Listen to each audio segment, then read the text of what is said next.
అందరికీ నమస్తే అండి ఫ్రెండ్స్. ఇప్పుడు మన వీడియో ఏమంటే ఇది మేమున్న ఇల్లు, నేను మా వారు ఉన్న ఇల్లు అనమాట. ఇది చిన్నగా ఉంటుంది, ఆల్రెడీ ఓన్ టూర్ చేశాను. ఇంకా ఇప్పుడైతే మాత్రము ఇంకొక ఇల్లు రెడీ చేసుకుంటున్నాము నాకు మా వారికి. అంటే ఎందుకు అనేది అనుకుంటున్నారా? అంటే ఈ ఇల్లు సరిపోదమ్మా మీకు, ఇంకొక ఇల్లు ఎందుకు అని అనుకుంటున్నారా? పిల్లలు వస్తే ఈ ఇంట్లో సరిపోదండి, పడుకోవడానికి ప్లేస్ సరిపోదు. పెద్ద పిల్లలేమో వెనకాల బిల్డింగ్కి వెళ్ళాలా పని అని అంటారు అక్కడ పడుకోవడానికి. మా మనవడు మనవరాళ్ళు అయితే గొడవ చేస్తారు, అమ్మమ్మ దగ్గరే పడుకోవాలన్నట్లుగా. ఇక్కడైతే ప్లేస్ సరిపోదు. దానికని ఇప్పుడేమంటే ఈ ఇల్లు ఖాళీ చేసి మేము ఇంకొక ఇంటికి వెళ్ళడానికి ప్లాన్ చేస్తున్నాము. అది కాకుండా వాస్తు ప్రకారం కూడా మేము అక్కడే ఉండాలా. అది ఎట్లా అని చూపిస్తాను రండి. మీరు కూడా చెప్తారు అవునమ్మా వాస్తు ప్రకారం మీరు మా పక్కే ఉండాలా అన్నట్లుగా. ఒక ఇల్లు ఆల్టరేషన్ చేస్తున్నాము, ఆ ఇంట్లోకి అయితే వెళ్తాము. ఆల్టరేషన్ చేయడానికి దగ్గర 3 నెలలు పడుతుంది అని నేను అనుకుంటాను. ఆల్టరేషన్ చేసిన తర్వాత దాన్ని హోమ్ టూర్ చేద్దాం, ఇది కూడా ఒక రోజు హోమ్ టూర్ చేద్దాం. ఆల్రెడీ హోమ్ టూర్ అయిపోయింది, దానికన్నా ఇప్పుడు వద్దనుకున్నా. చూద్దాం రండి.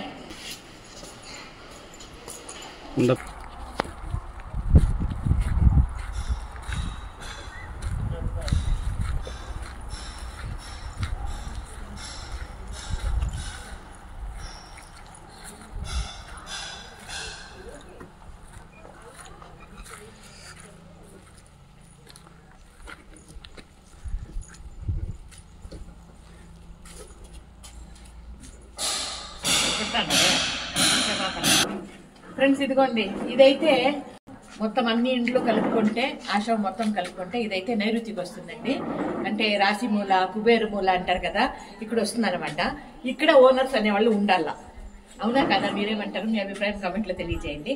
ఇంకోటి ఏమంటే అక్కడ ఇల్లు కూడా సరిపోలేదు కాబట్టి ఇక్కడైతే 3 రూమ్లు, 2 రూములు, 7వ నంబరు, 8వ నంబరు, 6వ నంబరు, ఇదైతే డబుల్ రూమ్ అండి. ఈ మొత్తం కలిపి ఒక ఇల్లు లాగా తయారు చేసుకొని ఇక్కడికైతే వచ్చేస్తాము.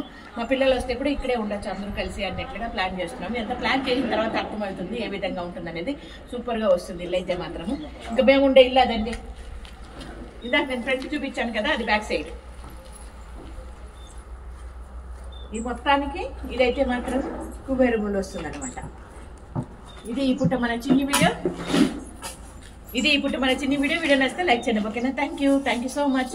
ఇదేమంటే వాటర్ ఎక్కువ తాగాలని కొలత పెట్టుకొని సంట్లో పెట్టుకుంటాను. నీటి పక్క వచ్చినప్పుడు తెచ్చుకుంటాను అనమాట. ఇంత నీళ్లు తాగాల, ఎన్ని బాటిల్ తాగుతా, ఎన్ని లీటర్లు తాగుతాను అన్నట్లుగా గుర్తు పెట్టుకొని తెచ్చుకొని సంట్లో పెట్టుకొని ఎత్తుకొచ్చుకుంటాను, ఓకేనా?